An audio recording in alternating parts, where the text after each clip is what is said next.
नमस्कार, मैं हूं अर्चित और आप देख रहे हैं नव भारत दर्पण। तो चलिए रुक करते हैं इस खास खबर की ओर। केंद्रीय मंत्री भूपेंद्र यादव ने शुक्रवार को कांग्रेस के बड़े नेता और लोकसभा में विपक्ष के नेता राहुल गांधी पर जोरदार हमला बोला। उन्होंने राहुल गांधी पर चुनाव आयोग ईसीआई के खिलाफ गलत आरोप लगाने और संवैधानिक संस्थाओं को निशाना बनाने का आरोप लगाया। भूपेंद्र यादव ने कहा कि राहुल गांधी झूठ फैलाकर देश की जनता को गुमराह कर रहे हैं। ये बयान राहुल के उस दावे के जवाब में आया जिसमें उन्होंने 2024 के लोकसभा चुनाव को बीजेपी के फायदे के लिए चुनावी नाटक कहा था। इसके साथ ही महाराष्ट्र विधानसभा चुनाव में भी वोटों की धांधली का आरोप लगाया था।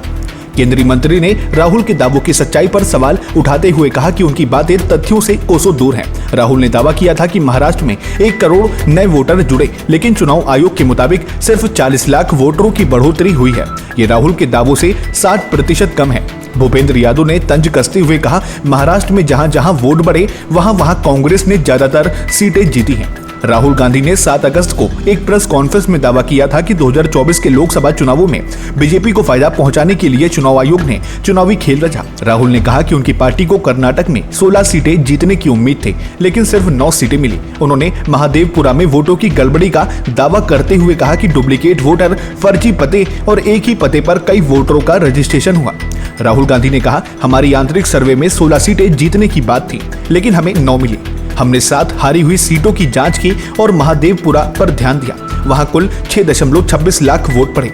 बीजेपी ने 6,58,915 वोटों से जीत हासिल की, जिसमें 32,707 वोटों का अंतर था। लेकिन महादेवपुरा में कांग्रेस को 1,15,586 और बीजेपी को 2,29,632 वोट मिले। हमने पाया 1,0250 वोट चोरी हुए।